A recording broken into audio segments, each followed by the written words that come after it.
We were aware from a survey last year that there were over 4,500 people with dementia who were living in care homes, and that was a huge number.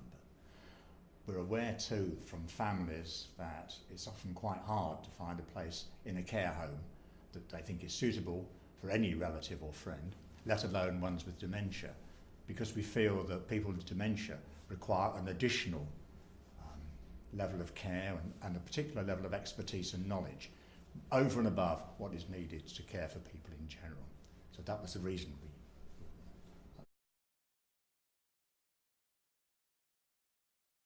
Enter and view is pretty much what it says. It's not an inspection, it's a power that Healthwatch have to go into care homes and indeed hospitals and other settings in order to see what goes on. We go in as lay people, we don't have any particular expertise, although we will have an interest, but it's specifically to look what we think the environment is like for the people living there and be able to report back on that.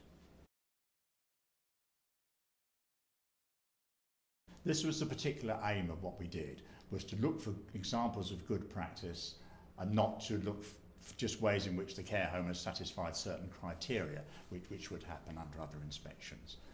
One of the principal examples we saw in one or two homes was that the Norfolk and Suffolk Dementia Alliance actually conducts a programme whereby they train what they call dementia coaches, and these are people who will have considerable input on the research around dementia, because the knowledge around dementia and the way of caring for people with dementia is developing continually and changing all the time in the light of research findings. So the dementia coach will be kept up to date with developments and techniques of training. And the idea is then that they then share it amongst their staff members. And we actually saw this going on. We thought that was a really important thing.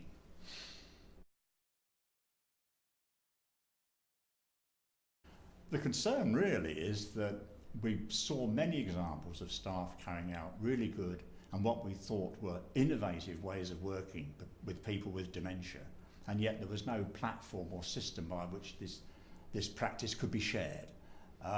We certainly knew that occasionally there were meetings between managers of care homes, which would be a good forum for doing this, but that was by no means widespread or systematic, and we feel that's something that does need to be encouraged and stimulated.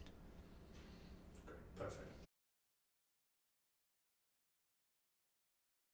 Yes, I can. I've already alluded to what we think are the principal areas we think needs focusing on. One is around the training of staff who work with people with dementia. We feel it should be more than just a dementia awareness, which I think many staff already receive. It needs to be more specialised, and we think the establishment of a dementia coach is an important move in each home, so that good practice can be shared and that staff can be kept up to date with what's actually happening.